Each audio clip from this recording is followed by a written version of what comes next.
Because of this expansion, the government Malay press was set up to produce the books.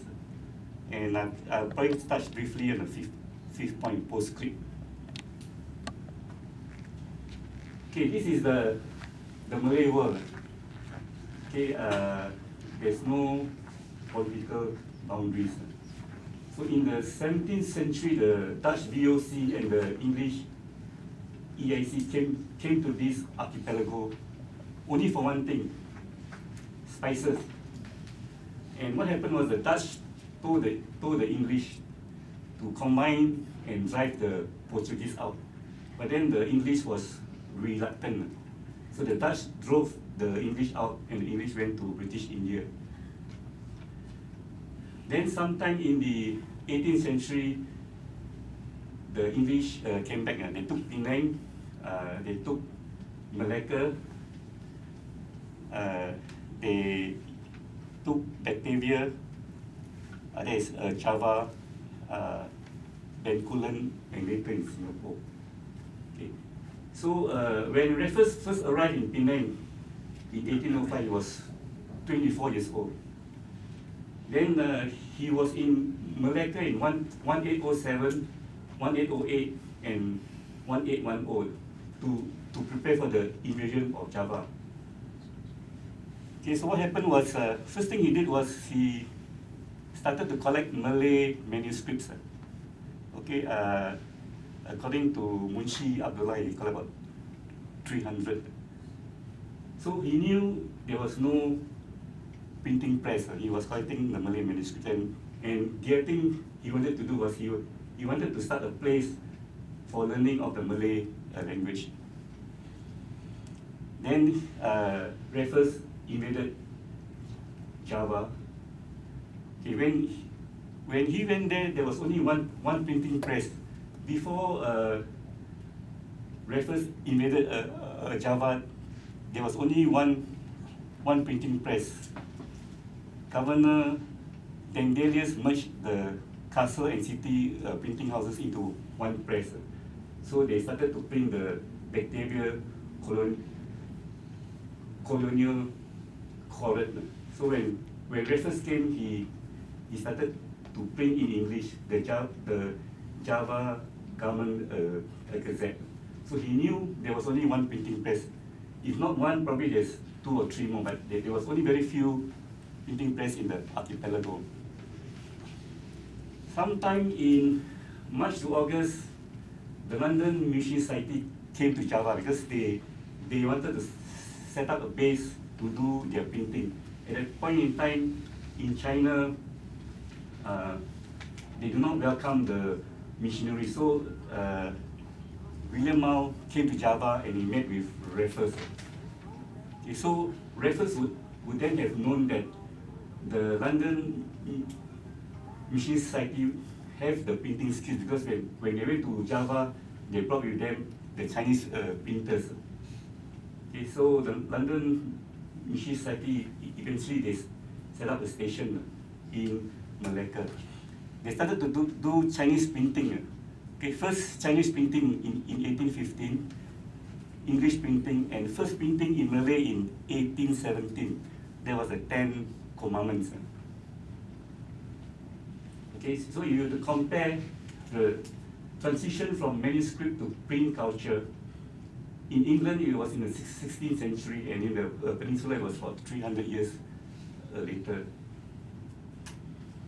It is an Anglo-Chinese college. It was set up in 1818. You can see the printing presses. Okay, this is another one. Okay, when Raffles became the lieutenant, okay, he went back to England. He wrote the book on Java, and later he was appointed lieutenant governor in Bencoolen. So the first thing he did was he started the Sumatran Mission Press, because he knew there was no printing presses, and he wanted to start a school for the Malays. So the first thing he wrote was to ask for his friends in India to bring the press. So when Raffles first founded Singapore in 1819, his education policy was to collect the scattered literature and traditions of the country, because he knew there was a shortage of local literature in the region. Okay, so in 1823 he modified the education policy, and he specified that he wanted to have a library and a museum, and he proposed the purchase of the printing press. In fact, one of the things he wanted to do was to print the dictionary in the Hokkien language, because he knew there was a lot of Chinese there. Okay, so the concept of the Singapore institution is like Institute of Southeast Asian Studies. Okay, because as you know, since 1805, Raffles traveled through the archipelago, so he knew about the Malay world. Okay, and he was very specific in the bylaws of the college that he want to translate books into the local language, and he also mentioned about the fonts, English, Malayan, Chinese font types. Okay, so the first thing when it was not a coincidence when Singapore was founded in 1819, the London Mission Society also have a station here, and there are other stations in Malacca, Penang, and Batavia. Thomson and Munshi Abdullah arrived in Singapore in 1822, and first printing in Malay occurred in 1822. What happened was Thomson brought his own press. Okay, the printing press that Raffles made an order, it did not come in time. So Thomson came, and first printing in Malay was in 1822 in Singapore. So the London Mission Society was the only printer in Singapore for 8 years. Okay, so they were printing commercially. They were also printing Malay religious tracts. Okay, this is the first Malay dictionary that was printed in Singapore. The first edition was printed in Malacca. Okay, so I finished the phase 1. Okay, phase 2 is the foundation of the Straits settlements, and Raffles passed away in 1826, and Singapore became the headquarters of the Straits settlement in 1832.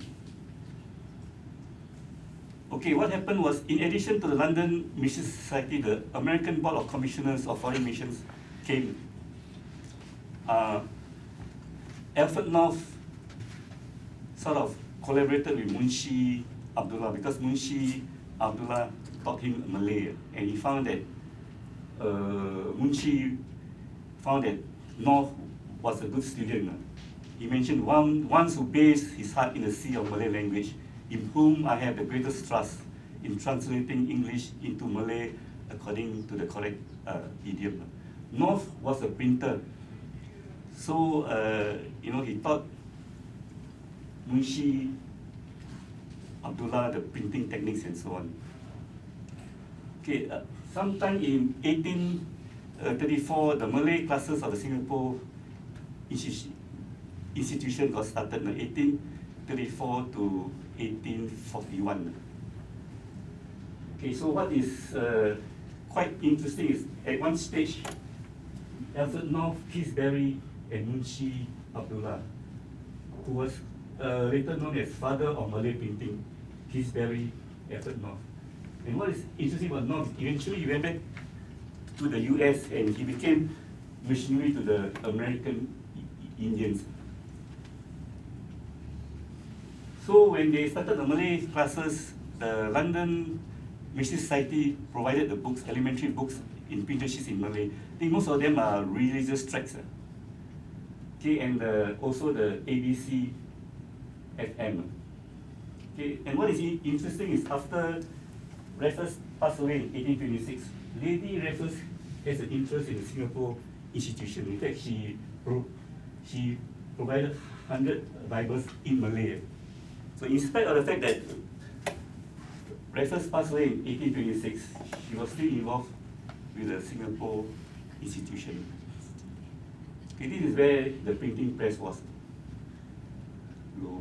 located. Okay, one of the most important thing was the relationship between Alfred North and Munshi Abdullah. Okay, the first book was Kisah Pelajaran Abdullah. The second one is Sejarah Melayu. The Sejarah Melayu, not many people know of it. Those people who know of it is the version that is rewritten by Sheliba. Okay, but this is very important because this was used as a school book at a Singapore institution in